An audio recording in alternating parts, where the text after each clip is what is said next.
This is the Cubs Postcast, your instant game reaction for the Chicago Cubs. Part of the Locked On Podcast Network. Your team every day. What's up, everybody? Welcome into the Locked On Cubs Postcast here on the Locked On Cubs YouTube channel. Joe George here with you on all social media platforms at Joe George Radio, and the Cubs lose 9-3. There's no way to sugarcoat this one. The Cubs are playing bad baseball. This was an awful performance from this team, pretty much from top to bottom, excluding Nico Hoerner.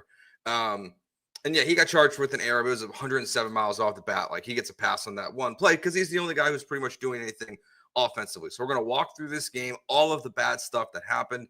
The reality of the stuff that is happening right now with this team that does not get fixed at the trade deadline. And it starts with Michael Busch, Seiya Suzuki, and Kyle Tucker. We're going to talk about them. And honestly, tomorrow's a must-win game. Like, I know it's not like a must-win game because it's not playoffs or go home, but you got to win tomorrow. 3 games back versus 1 game back in the division with the way the Brewers are playing, it feels like it is a swing moment in potentially in the series or the season tomorrow for the Cubs with Shota Imanaga on the mound. So look, this game was terrible. Colin Rea, we'll start there. He wasn't good.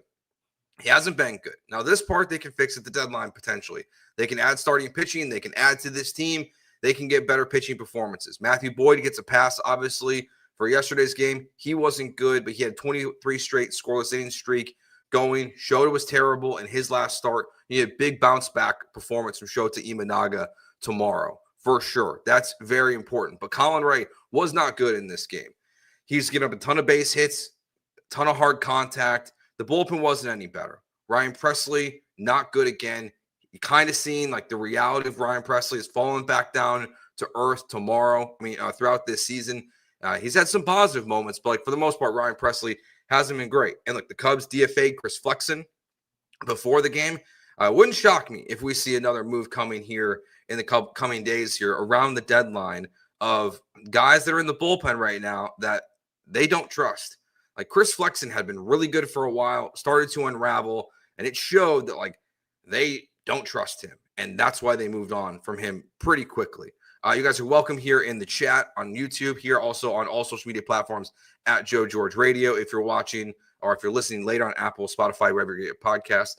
Pomerantz, Eric says here in the chat, Pomerantz was shaky too. Yeah, for sure. Pomerantz has been, I would say, shaky is a great way to describe him in this recent stretch. He has been not been great either. In the bullpen, like it was a strength, but it's now become a huge weakness for this team. So, yes, the pitching was not good in this game. But at the end of the day, while they gave up 9 runs in this one, so I guess you can fully blame it on them. This is also the second game this season where the Cubs had 3 errors. Yeah, one of them's on Nico. Disagree with it. 107 miles off the bat. And obviously some home cooking going on for the Brewers in this one. But 3 errors.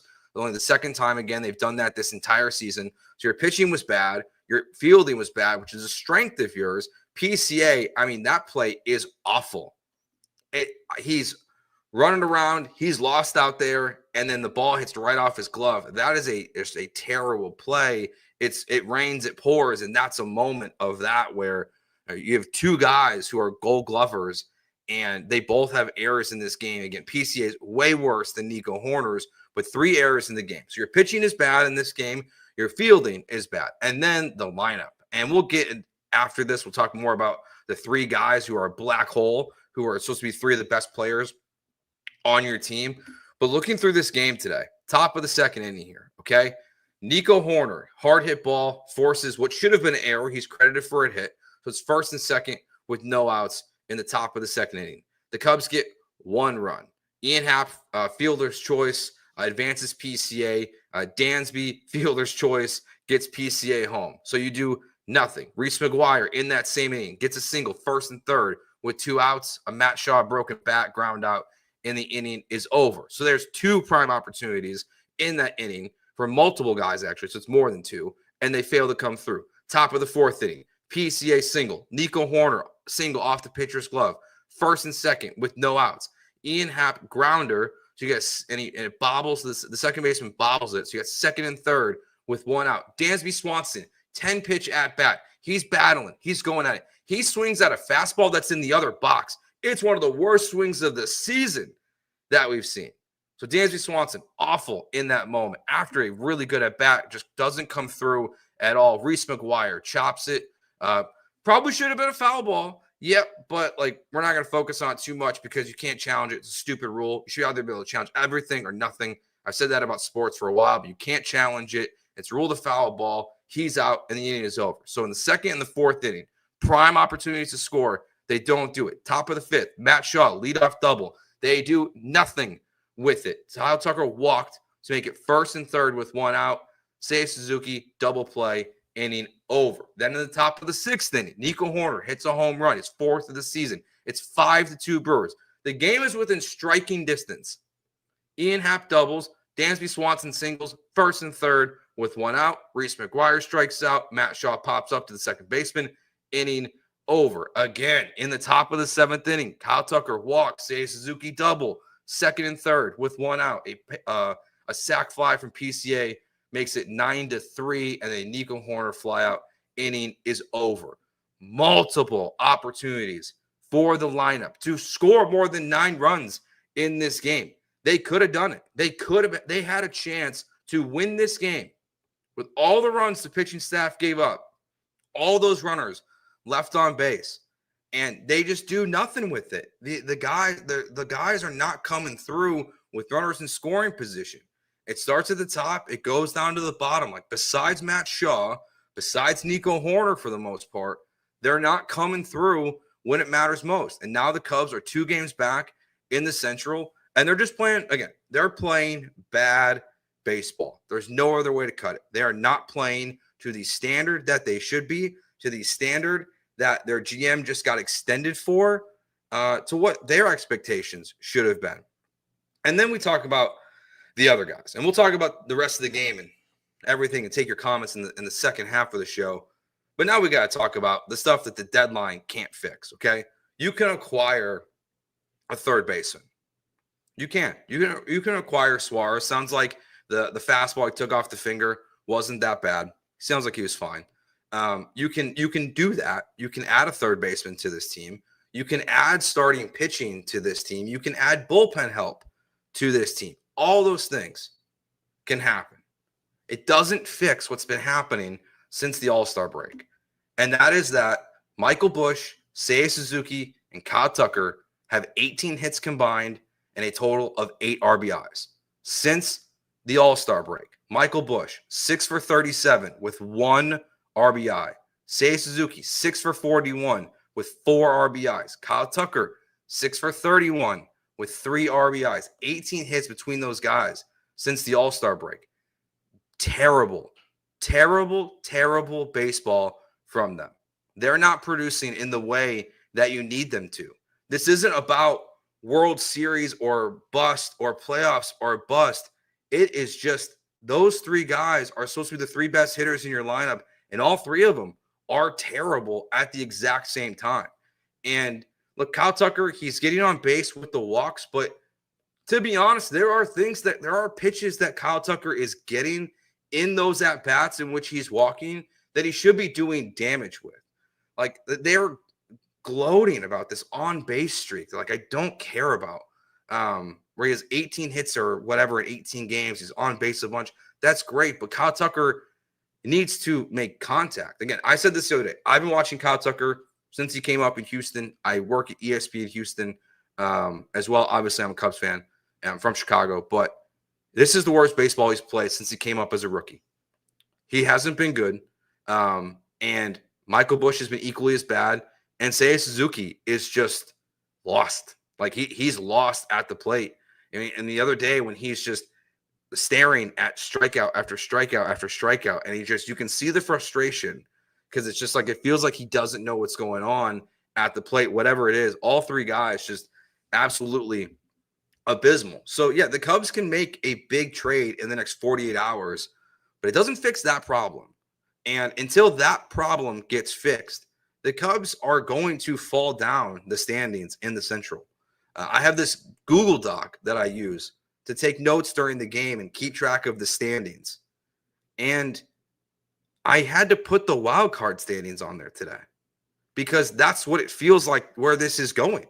Where like it feels like we're headed towards watching wild card standings versus watching NL Central standings because the lineup can't produce. The pitching isn't good enough. And again, you can add pitching, but the lineup has to back them up. That when they like Matthew Boyd is allowed to have a bad day on the mound. You got to pick them up. And they just don't do that. You have to be able to pick them up. And until they add pitching and until those guys get going again, the Cubs they're teetering, it feels like. Like I'm there now where they're teetering on where this season is going to go. Like you need your best players to just play better. And to make it worse, even though he hasn't been, the best version of himself, even close to it, Ian Happ will wait to see the report, but hitting a foul ball off his foot and having to leave the game is obviously concerning as well. And it doesn't probably change your deadline plans severely. But I mean, if the people out there are saying like that the Cubs don't want to trade Owen Casey. Well, Owen Casey, welcome to the Cubs. If Ian Happ's hurt and you're not trading him, like he should be up and be in left field tomorrow. If you're not going to trade him, like it's go time for him if that's the case. So, all bad, all bad for the Cubs in this one. And honestly, Ian Happ getting on the injured list to try to get himself right, like might be good for him. But man, it's a lot of bad right now for the Cubs and the way that they're playing. Yes, they just did 2 or 3 out of the White Sox, but I mean, since the All-Star break, you've beaten the Red Sox, you've beaten the White Sox, but you've lost the series now to the Royals, and you've lost this series to the Brewers. That was a pivotal series, and you just kind of looked lifeless through these 2 games, and it just has not been pretty. Whatever. All right, we'll take our break here. We'll get to your comments, your questions. We'll talk about tomorrow's game, how important it really is throughout the season, and also what's coming for the Cubs, because as Brendan says here in the chat, Porter Hodge had a tough night in Iowa. So that reinforcement's not really on its way either. That's all coming up next year on the Locked On Cubs postcast on the Locked On Cubs YouTube channel.